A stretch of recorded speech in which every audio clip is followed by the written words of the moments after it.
Next point बघा. Periodic trends in the modern periodic table. Important point. May be 2 mark 3 mark जसा त्यांचा प्रश्न तयार होईल त्या पद्धतीने ते विचारत.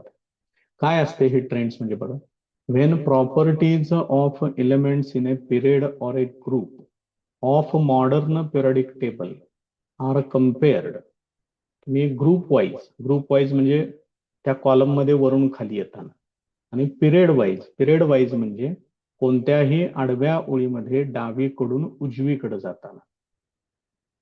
पिरियड म्हटलं की डावीकडून उजवीकडं, ग्रुप म्हटलं की वरून खाली. हे पक्क लक्षात ठेवा. Certain regularity is observed in there variations. तुम्ही जी काही प्रॉपर्टी कन्सिडर करताय त्याच्यामध्ये काहीतरी तुम्हाला रेग्युलॅरिटी जाणवेल, रेग्युलॅरिटी दिसेल. रेग्युलॅरिटी म्हणजे काय? एक तर ती प्रॉपर्टी डावीकडून उजवीकडं म्हणजे पिरियड मध्ये वाढत जाईल किंवा कमी होत जाईल. ग्रुपमध्ये वरून खाली येताना ती प्रॉपर्टी इन्क्रीज होईल किंवा डिक्रीज होईल. ह्याला रेग्युलॅरिटी असं म्हटलेलं आहे. It is called the periodic trends in the periodic table. यालाच काय म्हणतात? पिरियडिक टेबल मधले पिरियडिक ट्रेंड्स असं कन्सिडर केलं जातं. त्यामुळे हे लक्षात ठेवा. काही ठराविक पॉइंट्स त्यांनी सांगितलेले आहेत. या पिरियडिक ट्रेंड्स मधली पहिली पिरियडिक ट्रेंड त्यांनी सांगितलेली आहे valency. So valency of an element is determined by the number of electrons present in outermost shell of its atoms, that is valence electrons. Valency कशाला म्हणतात? तर त्या पर्टिक्युलर इलेमेंटच्या ऍटम मध्ये आउटरमोस्ट ऑर्बिट मध्ये जेवढे इलेक्ट्रॉन्स असतील त्याला व्हॅलन्स इलेक्ट्रॉन्स असं म्हणतात. फॉर एक्झाम्पल, जर तुम्ही सोडियम कन्सिडर केलं तर सोडियमचा ऍटॉमिक नंबर आहे 11. इलेक्ट्रॉनिक कॉन्फिगरेशन येणार 2 8 1. याचा अर्थ याच्यामध्ये आउटरमोस्ट ऑर्बिट तिसरी ऑर्बिट आहे आणि व्हॅलन्स इलेक्ट्रॉनची संख्या 1 आहे. ही त्याची व्हॅलन्सी झाली. दुसरा जो ट्रेंड सांगितलेला आहे तो आहे atomic size. The size of an atom is indicated by its radius. ऍटमचा साईज हा कशावरून सांगितला जातो? रेडियस वरून सांगितला जातो. atomic radius is the distance between nucleus of atom and its outermost shell. atomic radius जी आहे ती कशावरून कशी सांगितली जाते? न्यूक्लियस आणि सगळ्यात आउटरमोस्ट ऑर्बिट यांच्यातलं डिस्टन्स, त्याला atomic रेडियस म्हणतात. आता इथं आपण सोडियमचं एक्झाम्पल घेतलं. याच्यात ही फर्स्ट ऑर्बिट आहे, ही सेकंड ऑर्बिट आहे आणि ही थर्ड ऑर्बिट. तर सोडियमचा न्यूक्लियस आणि थर्ड ऑर्बिट यांच्यातलं डिस्टन्स म्हणजे काय झालं? न्यूक्लियसचा ऍटॉमिक साईज झाला. Atomic radius is expressed in the unit of picometer. पिकोमीटरची व्हॅल्यू इथे दिलेली आहे बघा. पिकोमीटर म्हणजे 10⁻⁻12 मीटर. लक्षात ठेवा. Which is smaller than nanometer. नॅनोमीटरचा पण अर्थ लक्षात घ्या. नॅनोमीटर म्हणजे 10⁻⁹ मीटर असते. मग त्याच्याही पेक्षा ही व्हॅल्यू कमी आहे. त्यामुळे ऍटॉमिक रेडियस पिकोमीटर मध्ये सांगितली जाते. In a period atomic radius goes on decreasing from left to right. Important point.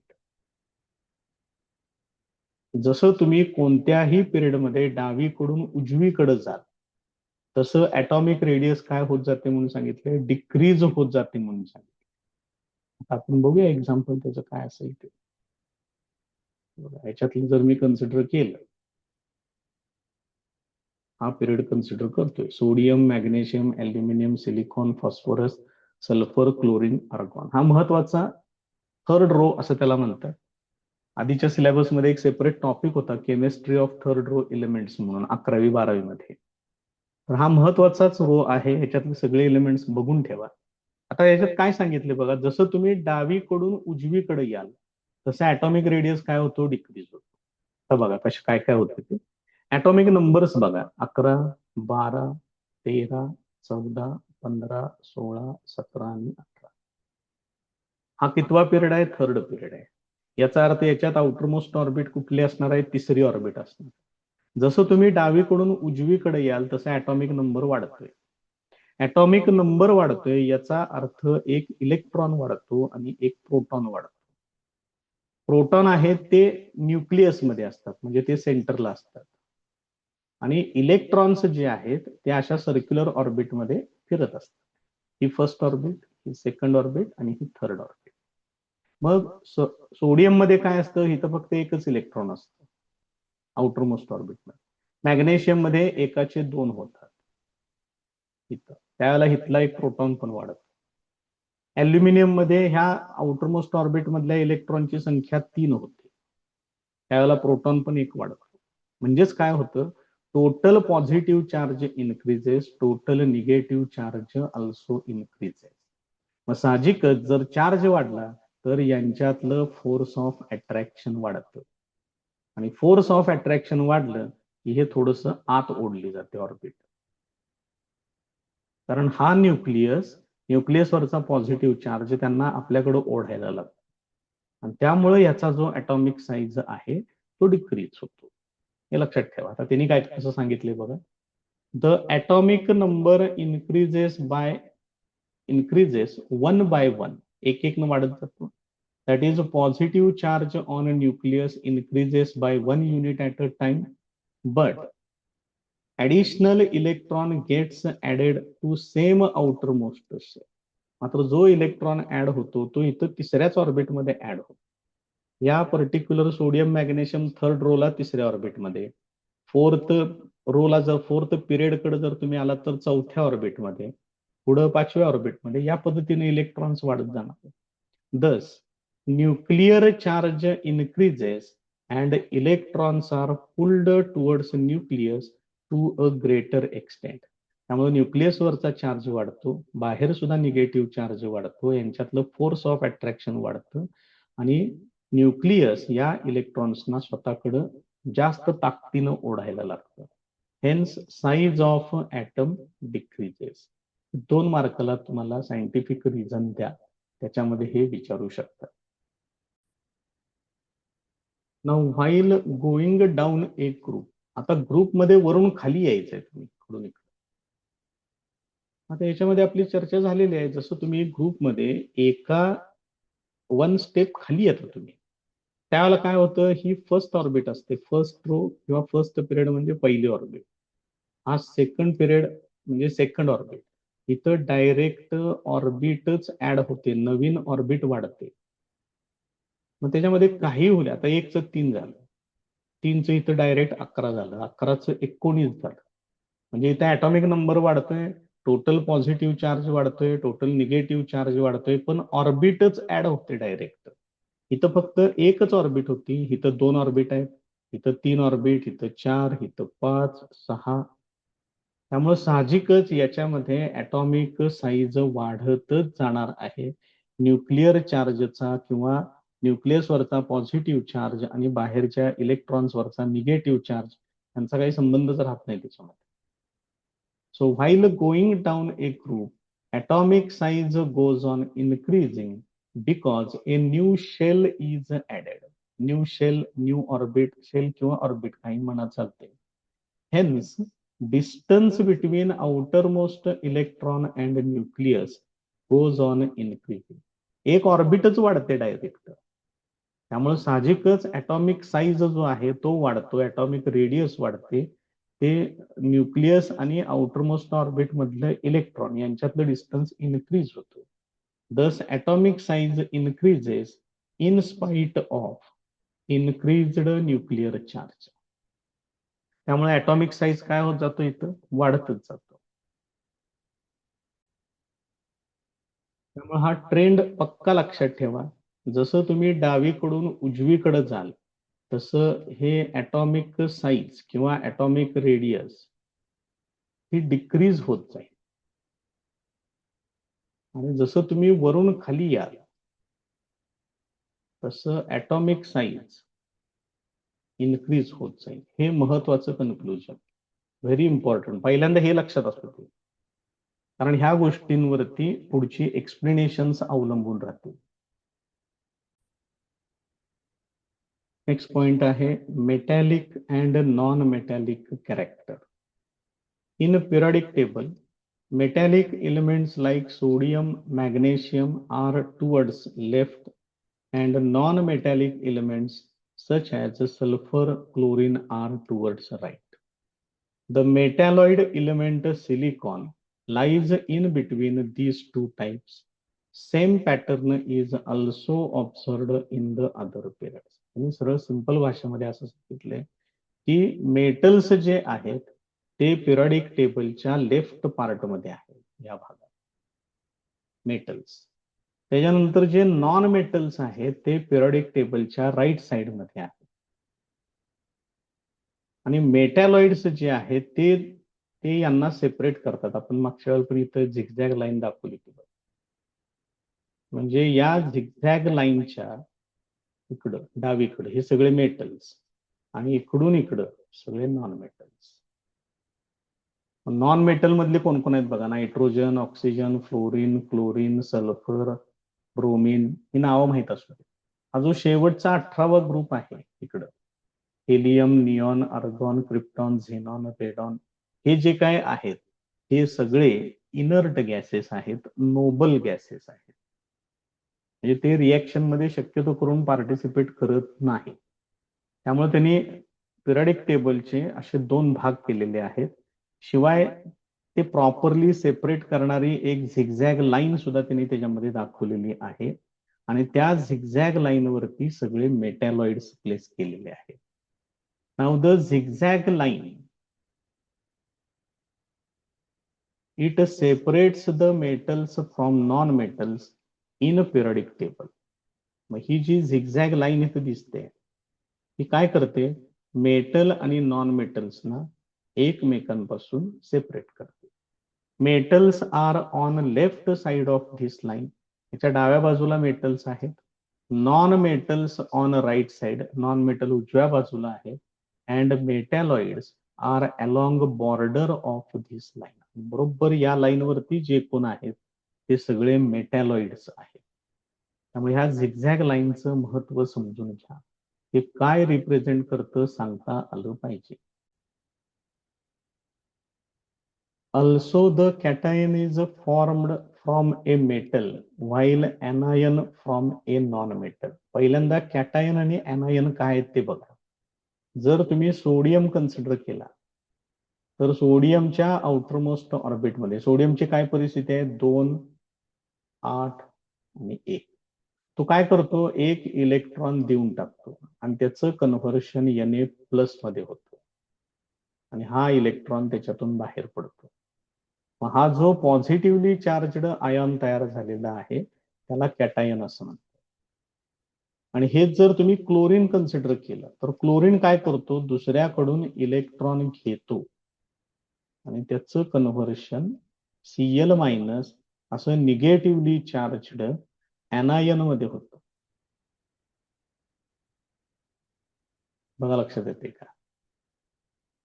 हे कॅटायन आणि एनायन. कॅटायन कोण फॉर्म करतं किंवा इलेक्ट्रॉन्स कोण देतं, मेटल्स इलेक्ट्रॉन्स देतात. तर नॉन मेटल्स काय करतात, इलेक्ट्रॉन्स घेतात. हे लक्षात ठेवा. मग इलेक्ट्रॉन देण्याची टेंडन्सी त्याला म्हणतात इलेक्ट्रोपॉझिटिव्हिटी. त्याच्यातून कॅटायन फॉर्म होतो. आणि इलेक्ट्रॉन घेण्याची टेंडन्सी त्याला म्हणतात इलेक्ट्रोनिगेटिव्हिटी. त्याच्यातून निगेटिव्हली चार्जड एनायन तयार होतो. त्यामुळे हे प्रॉपर्टी व्यवस्थित लक्षात ठेवा. मेटलची प्रॉपर्टी आहे इलेक्ट्रॉन्स देणे. नॉन मेटल्सची प्रॉपर्टी आहे इलेक्ट्रॉन्स घेणे. इलेक्ट्रॉन देणे इलेक्ट्रोपॉझिटिव्हिटी. इलेक्ट्रॉन दिल्यानंतर मेटलवरती पॉझिटिव्ह चार्ज येतो त्याला कॅटायन असं म्हणतात. म्हणजे पॉझिटिव्हली चार्जड मेटल आयॉन म्हणजे कॅटायन. आणि इलेक्ट्रॉन घेणे म्हणजे इलेक्ट्रोनिगेटिव्हिटी. इलेक्ट्रॉन्स कोण घेतात, नॉन मेटल्स घेतात. आणि इलेक्ट्रॉन घेतल्यावरती त्यांच्यावरती निगेटिव्ह चार्ज डेव्हलप होतो त्याला म्हणतात एनायन.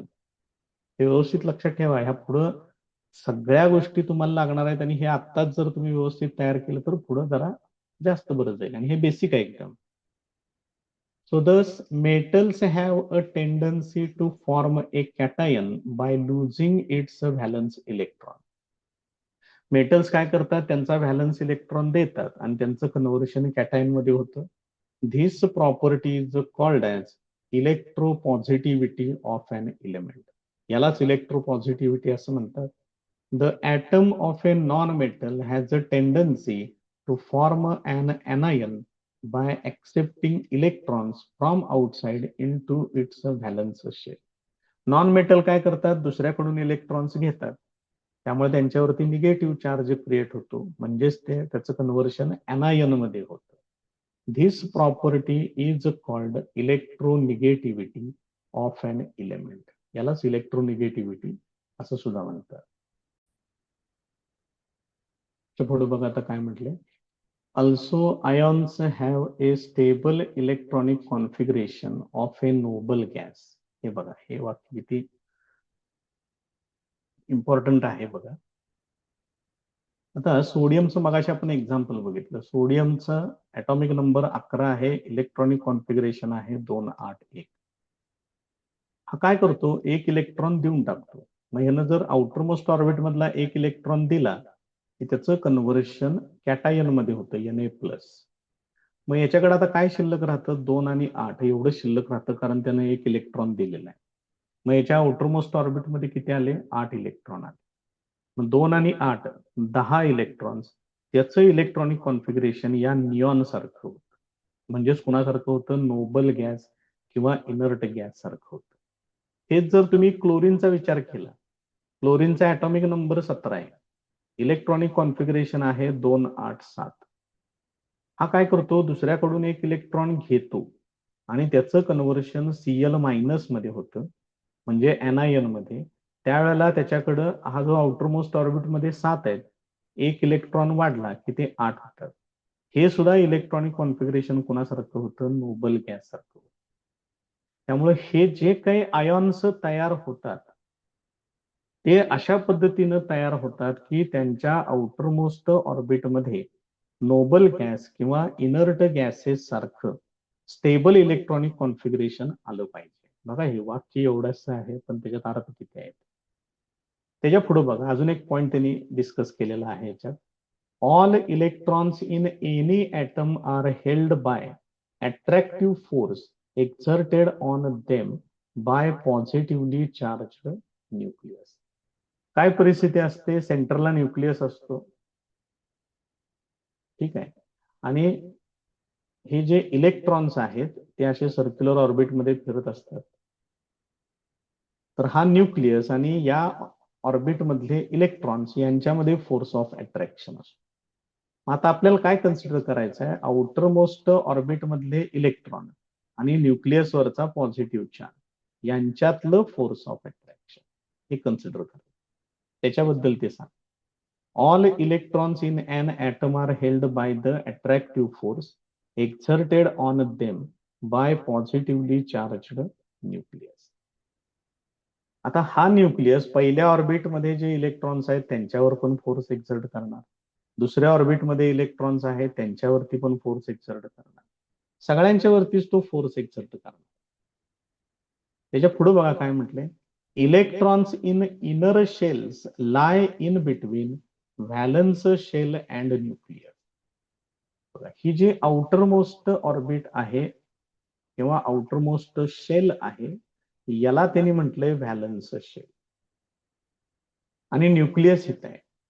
मग यांच्यामध्ये आता आपल्या डायग्राम मध्ये 2 ऑर्बिट्स आहेत, 1 नंबर 2 नंबर, आणि ही 3 नंबर आहे ती व्हॅलन्स शेल आहे. मग ह्या पहिल्या 2 ऑर्बिट मध्ये सुद्धा इलेक्ट्रॉन्स प्रेझेंट आहेत.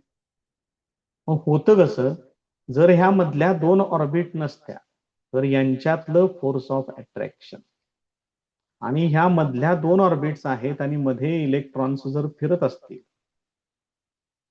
तर त्यावेळेचं असणारं फोर्स ऑफ अट्रॅक्शन मध्ये कुणीही नसताना फोर्स ऑफ अट्रॅक्शन साहजिकच जास्त असेल, आणि मध्ये जर हे लुडबुड करत असतील तर यांचा डिस्टर्बन्स होणार, आणि साहजिकच न्यूक्लियसनं सगळ्यात बाहेरच्या म्हणजे व्हॅलन्स शेल मधल्या इलेक्ट्रॉन्स वरती एक्झर्ट केलेला फोर्स ऑफ अट्रॅक्शन हा थोडासा कमी असतो, कारण हे इलेक्ट्रॉन्स मध्ये येतात. ऍक्च्युली ह्याला नाव आहे स्पेसिफिक, ह्याला शिल्डिंग इफेक्ट असं म्हणतात. त्याचं दुसरं आणखीन एक नाव आहे स्क्रीनिंग इफेक्ट. आता हे एवढे मोठे टर्म्स तुम्हाला नाहीत त्यांनी दिलेले आहेत, पण ह्याचा अर्थ सगळ्याचा तोच आहे. त्यामुळं हे पहिल्या आणि दुसऱ्या ऑर्बिट मधले इलेक्ट्रॉन्स हे कंटिन्युअस फिरत असतात मध्ये. त्यामुळं काय होतं, हा जो न्यूक्लिअर जो काही फोर्स आहे तो फोर्स कमी होतो. या न्यूक्लियसनं या बाहेरच्या ऑर्बिट मधल्या इलेक्ट्रॉनवरती एक्सर्ट केलेला फोर्स हा कंपॅरेटिव्हली कमी होतो. त्यांनी कसं म्हटले बघा, hence effective nuclear charge exerts somewhat less attractive force on valence electrons than the actual nuclear charge. या न्यूक्लियस वरच्या पॉझिटिव्ह चार्जनं बाहेरच्या ऑर्बिट मधल्या इलेक्ट्रॉन्स वरती जितका फोर्स एक्सर्ट करायला पाहिजे होता तेवढा फोर्स ते एक्सर्ट करत नाही, त्याच्यापेक्षा कमी फोर्स एक्सर्ट करतं. त्याचं कारण असं आहे, ह्या ज्या मधल्या ऑर्बिट्स आहेत त्यांच्यामधले इलेक्ट्रॉन्स या डायरेक्ट फोर्सला डिस्टर्ब करतात. Thus, the number of valence electrons in metals is small 1 to 3. मी जर साधारणपणे पहिल्यापासून जर कन्सिडर केलं तर व्हॅलन्स इलेक्ट्रॉन्सची जी संख्या आहे ती साधारणपणे कमी आहे, 1 ते 3च्या दरम्यान आहे. सोडियम 11 आहे, 2 8 1, मॅग्नेशियम 12 आहे आणि ॲल्युमिनियम 13 आहे. मग हे किती होणार, 2 8 3 होणार. आणि तिथून पुढे तुमचे सिलिकॉन येतो म्हणजे मेटॅलॉइड आला, तिथनं पुढे तुमचे नॉन मेटल स्टार्ट होतात. त्यामुळे जे मेटल्स आहेत मेटल्सच्या आउटरमोस्ट ऑर्बिटमध्ये इलेक्ट्रॉनची संख्या ही कमी असते, 1 ते 3च्या दरम्यान असते. Also, effective nuclear charge exerting attractive force on valence electrons is small. आणि या व्हॅलन्स इलेक्ट्रॉन्स वरती एक्सर्ट होणारा न्यूक्लिअर जो फोर्स एक्सर्ट होतो तो फोर्स एक्सर्ट करणारा न्यूक्लिअर चार्ज तो पण कमी असतो. As a combined effect of these two factors metals have a tendency to lose valence electrons to form cations having a stable noble gas configuration. मग या सगळ्याचा परिणाम असा होतो की ते मेटल्स त्यांच्या आउटरमोस्ट ऑर्बिट मधले इलेक्ट्रॉन्स सहजासहजी देऊन टाकतात. कारण त्या आउटरमोस्ट ऑर्बिट मधल्या इलेक्ट्रॉन वरती एक्सर्ट होणारा फोर्स जितका पाहिजे होता त्याच्यापेक्षा कमी असतो, हे त्याचं कारण आहे. आणि फोर्स ऑफ अट्रॅक्शन जर कमी झाला तर इलेक्ट्रॉन तिथून बाहेर पडतो. इलेक्ट्रॉन बाहेर पडणे म्हणजे तो मेटल इलेक्ट्रॉन्स देतो, म्हणजेच ती त्याची इलेक्ट्रोपॉझिटिव्हिटी झाली. This tendency of an element called electropositivity is a metallic character of that element. मग ही जी काही टेंडन्सी आहे, एलिमेंट्स काय मेटल्स काय करतात, इलेक्ट्रॉन्स देऊन टाकतात, यालाच इलेक्ट्रोपॉझिटिव्हिटी म्हणतात. हेच त्यांचं मेटॅलिक कॅरेक्टर आहे. Now for elements of same group, आता एकाच ग्रुपमध्ये आपल्याला बघायचं, while going down a new shell gets added. हे आपण माहित आहे, इकडून पहिल्या पिरियड मधून दुसऱ्या पिरियड मध्ये आला, दुसरी ऑर्बिट, इथून पुढे आलात तुम्ही तिसरी ऑर्बिट, इथून पुढं चौथी ऑर्बिट, असं तुम्ही एक एक ऑर्बिट तुम्ही बाहेर चाललं. साहजिकच न्यूक्लियस आणि आउटरमोस्ट ऑर्बिट यांच्यातलं डिस्टन्स वाढेल, फोर्स ऑफ अट्रॅक्शन कमी होईल, इलेक्ट्रॉन सहजासहजी दुसऱ्याला दिले जातील, हे असं लक्षात ठेवायचं. Hence distance between nucleus and valence electrons increases. कारण तुम्ही इथं फर्स्ट ऑर्बिटमध्ये, इथं सेकंड ऑर्बिटमध्ये, इथं थर्ड, इथं फोर्थ, फिफ्थ, साहजिकच काय होत जाणार आहे, न्यूक्लियस आणि आउटरमोस्ट ऑर्बिट यांच्यातलं डिस्टन्स वाढत जाईल. This lowers effective nuclear charge and hence decreases attractive force on valence electron. याचा परिणाम इफेक्टिव्ह न्यूक्लिअर चार्ज वरती होतो आणि न्यूक्लिअर चार्जच त्याच्यावरती काय एक्झर्ट करणार आहे, फोर्स ऑफ अट्रॅक्शन एक्झर्ट करणार. मग न्यूक्लिअर इफेक्टिव्ह न्यूक्लिअर चार्ज जर डिक्रीज झाला तर अट्रॅक्टिव्ह फोर्स डिक्रीज होईल, Hence, the tendency of atom to lose electrons increases. त्यामुळे जसं हे वरून खाली येईल, कोणत्याही ग्रुपमध्ये जसं तुम्ही वरून खाली याल तसं व्हॅलन्स इलेक्ट्रॉन जास्तीत जास्त बाहेरच्या ऑर्बिटमध्ये असेल आणि तो सहजासहजी दुसऱ्याला दिला जाईल. म्हणजेच त्याची इलेक्ट्रोपॉझिटिव्हिटी वाढत जाते, मेटॅलिक कॅरेक्टर वाढत जातं. Also, penultimate shell becomes outermost shell on losing valence electrons. हे बघा, हे शब्दप्रयोग लक्षात ठेवा. पेनल्टिमेट शेल काय असते? पेनल्टिमेट शेल जरा बघूया आपण. इथं न्यूक्लियस आहे, पॉझिटिव्हली चार्ज. ही first orbit, second orbit, third orbit. सोडियमचा विचार करूया आपण. 2, 8, 1, 11 आहे ऍटॉमिक नंबर त्याचा. तिसऱ्या ऑर्बिटमध्ये एक इलेक्ट्रॉन असतो, ही थर्ड ऑर्बिट. आता तो काय करतो? हा एक इलेक्ट्रॉन देऊन टाकतो दुसऱ्याला. मग हा इलेक्ट्रॉन इथून काढला तुम्ही की या तिसऱ्या ऑर्बिटमध्ये आता इलेक्ट्रॉनच शिल्लक राहत नाही. मग त्याची आउटरमोस्ट ऑर्बिट कुठली सांगितली पाहिजे? आता सेकंड ऑर्बिट सांगितली पाहिजे, कारण या सेकंड ऑर्बिटमध्ये इलेक्ट्रॉन्स आहेत. मग ही जी बाहेरची ऑर्बिट आहे याला म्हणतात व्हॅलन्स ऑर्बिट. आणि या व्हॅलन्स ऑर्बिटच्या आतली जी ऑर्बिट आहे त्याला म्हणतात penultimate.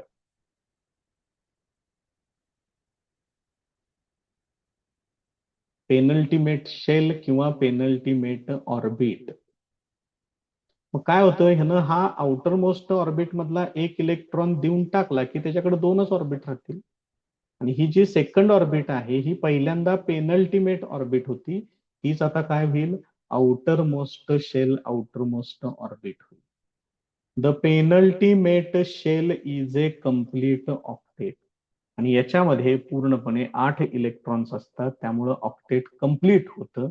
Therefore resulting cation has a special stability. त्यामुळं हा जो काही Na+ तयार होतो एक इलेक्ट्रॉन दिल्यानंतर, तो जास्त स्टेबल असतो.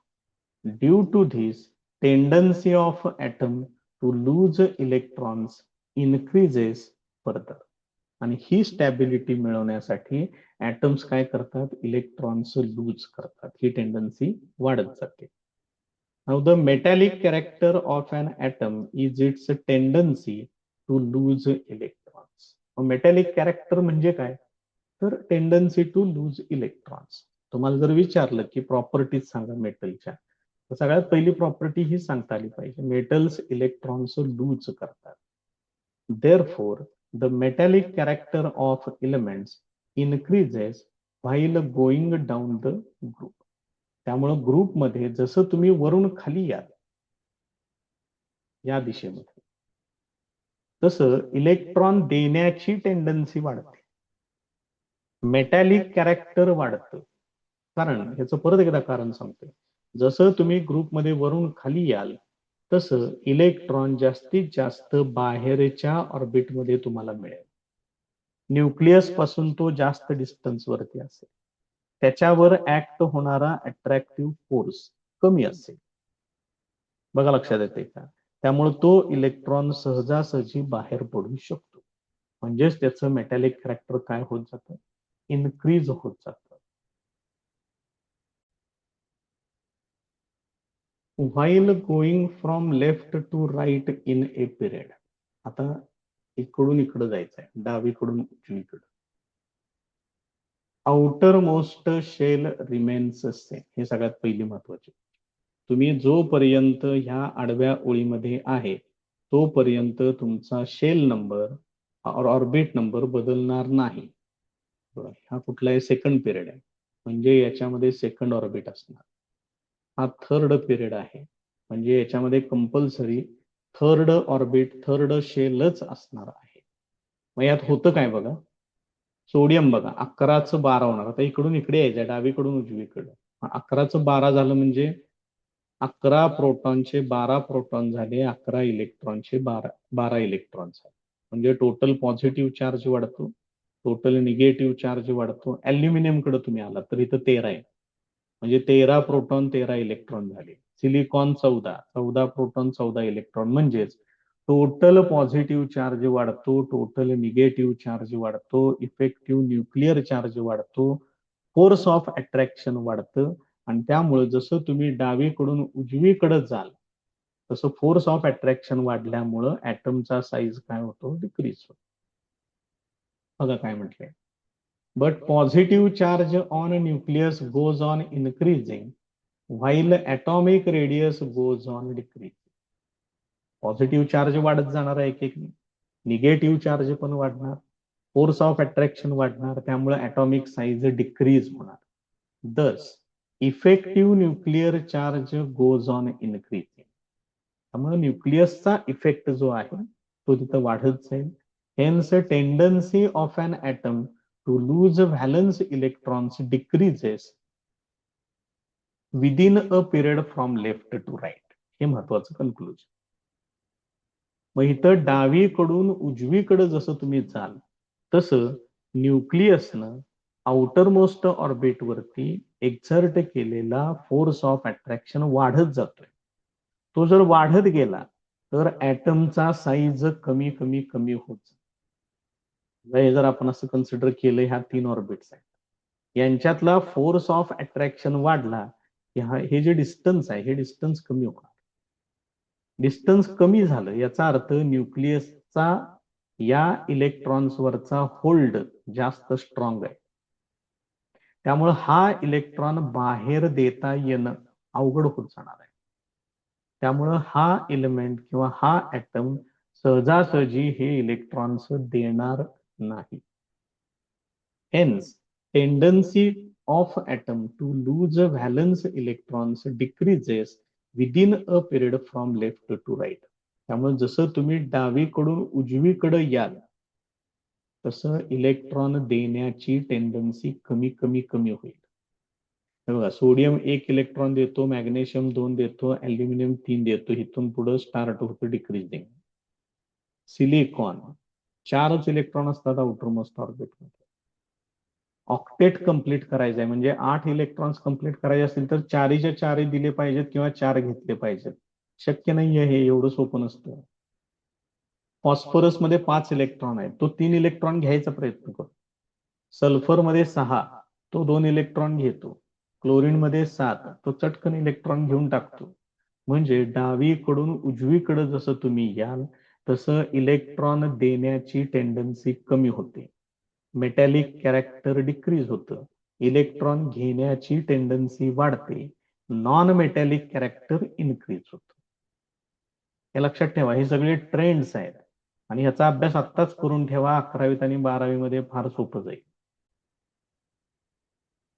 The increasing nuclear charge and decreasing atomic radius as we go from left to right within a period. जसं तुम्ही कुठल्याही पिरियड मध्ये डावीकडून उजवीकडे जाल तसं न्यूक्लिअर चार्ज वाढतो, ऍटमचा साईज कमी होतो, त्यामुळे इफेक्टिव्ह न्यूक्लिअर चार्ज वाढतो. These are responsible for increasing effective nuclear charge. Hence, valence electrons are held with greater and greater attractive force. त्यामुळे साहजिकच जे आउटरमोस्ट ऑर्बिटमध्ये इलेक्ट्रॉन्स आहेत त्यांच्यावरती जास्तीत जास्त अट्रॅक्टिव्ह फोर्स ऍक्ट होतो. This is called electronegativity of an item.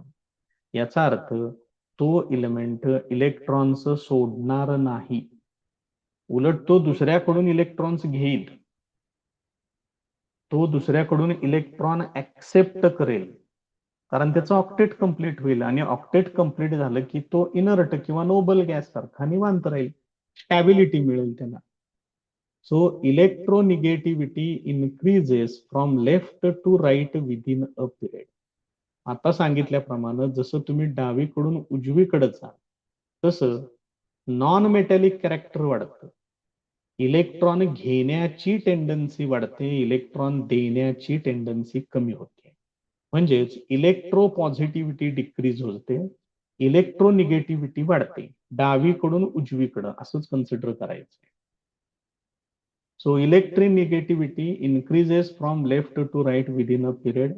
The ability of an atom to become anion by accepting outside electrons goes on increasing. आता बघा हे वेगवेगळी वाक्य बघा कशी आहेत.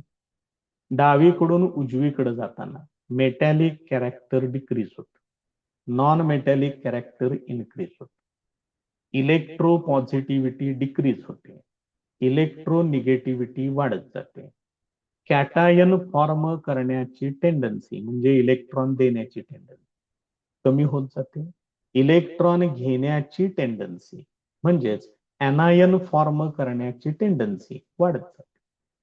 सगळे एकमेकाशी को रिलेटेड आहे, फक्त प्रत्येक गोष्टी सेपरेट सेपरेट समजून घ्या. इथं तेच सांगितलं. ability of an atom to become anion by accepting outside electrons म्हणजे दुसऱ्याकडनं इलेक्ट्रॉन घेण्याची टेंडन्सी म्हणजेच electronegativity. It goes on increasing.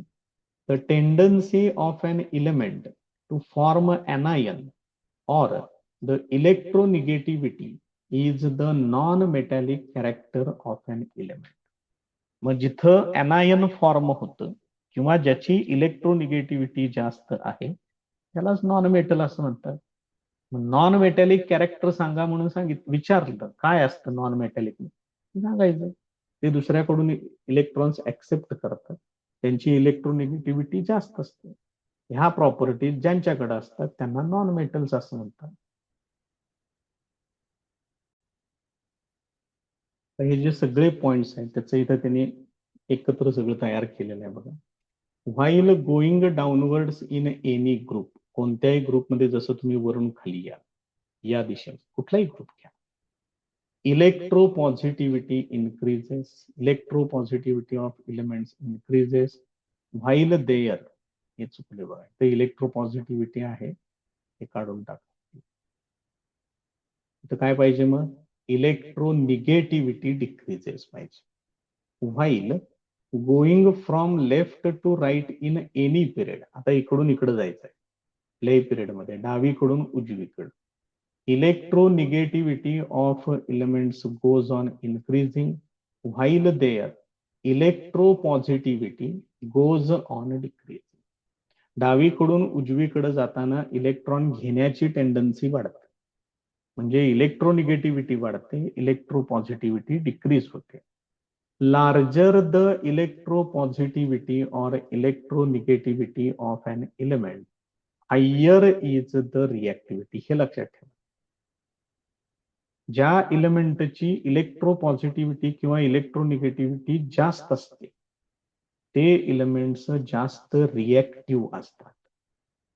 याच्यामधले fluorine, chlorine, bromine, iodine म्हणजे हॅलोजन्स हे हायली रिएक्टिव्ह आहेत कारण त्यांची इलेक्ट्रोनिगेटिव्हिटी खूप जास्त आहे. त्यामुळे ज्यांची इलेक्ट्रोनिगेटिव्हिटी जास्त असेल म्हणजे नॉन मेटल्स, ज्यांची इलेक्ट्रोपॉझिटिव्हिटी जास्त असेल म्हणजे मेटल्स, त्यांची रिएक्टिव्हिटी खूप जास्त असते, ते चटकन दुसऱ्याशी रिएक्ट होतात. आता हे सगळे हे सगळे जे काही पिरियडिक ट्रेंड्स आहेत ते सगळे त्यांनी या डायग्राम मध्ये एकत्र केलेले आहेत. काय म्हटले बघा, पहिल्यांदा डिक्रीजिंग ॲटॉमिक रेडियस, त्यावेळेला हा एरो कन्सिडर करायचं म्हणजे कोणत्याही पिरियड मध्ये डावीकडून उजवीकडे जाताना ॲटॉमिक रेडियस डिक्रीज होणार, त्यामुळे साहजिकच इलेक्ट्रोनिगेटिव्हिटी इन्क्रीज होणार आहे. इलेक्ट्रोनिगेटिव्हिटी इन्क्रीज होणार म्हणजेच नॉन मेटॅलिक कॅरेक्टर इन्क्रीज होणार. मग ह्याच्याबरोबर अपोजिट सांगायचं, इलेक्ट्रो पॉझिटिव्हिटी डिक्रीज होणार आणि मेटॅलिक कॅरेक्टर सुद्धा डिक्रीज होणार. आता हेच त्यांनी इन एनी ग्रुप वरून खाली यायचं, त्याचे ट्रेंड्स इकडे लिहिलेले आहेत. मग साहजिकच जसं तुम्ही वरून खाली याल तसं ॲटॉमिक रेडियस वाढत जाणार. ॲटॉमिक रेडियस वाढली की इलेक्ट्रॉन देण्याची टेंडन्सी वाढते म्हणजे इलेक्ट्रो पॉझिटिव्हिटी इन्क्रीज होणार आहे, मेटॅलिक कॅरेक्टर इन्क्रीज होणार. मग याच्या अपोजिट पण सांगायचं, इलेक्ट्रोनिगेटिव्हिटी डिक्रीज होते, नॉन मेटॅलिक कॅरेक्टर डिक्रीज. त्यामुळे हे व्यवस्थित लक्षात ठेवा. शिवाय त्यांनी याच्यामध्ये कसं केलेलं आहे बघा, ब्ल्यू कलर मधले जे आहेत ते सगळे मेटल्स आहेत, एवढे सगळे मेटल्स आहेत. त्यानंतर असा एक सेपरेट वेगळा त्यांनी कलर चूज करायचा प्रयत्न केलेला आहे ते इथं आहेत बघा या झिगझॅग लाईनवरती.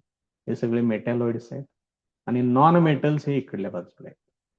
म्हणजे ह्या पिरियडिक टेबलमध्ये हे सगळं वेगवेगळं त्यांनी बरोबर केलेलं आहे. इथं आहे हायड्रोजन, त्याची जागा अजून सुद्धा ठरणार आहे. त्याला इकडे ठेवायचा, मध्ये ठेवायचा, एका इकडे ठेवायचा. आताच्या लेटेस्ट ट्रेंड नुसार ह्याला काढून मध्ये ठेवलेलं आहे त्याला. तेव्हा आपल्या पुस्तकामध्ये अजून ते अपडेट झालेलं नाहीये. बघू कधी अपडेट होते ते बघू. त्याच्यानंतरचं पॉइंट बघा, gradation in halogen family. Gradation म्हणजेच त्यांच्या प्रॉपर्टीमध्ये होणारे जे चेंजेस आहेत त्यांना ग्रेडेशन असं म्हटलेलं आहे. The group 17 contains members of halogen family. Group number लक्षात ठेवा इथं आहे बघा, क्लोरीन, क्लोरीन, ब्रोमीन आणि आयोडीन.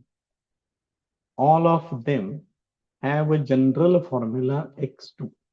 क्लोरीन लिहायचं असेल तर F2 लिहितात, क्लोरीन Cl2 लिहितात, ब्रोमीन Br2, आयोडीन I2, म्हणून त्याचा जनरल फॉर्म्युला X2 असा केलेला आहे. A gradation is observed in their physical states down the group.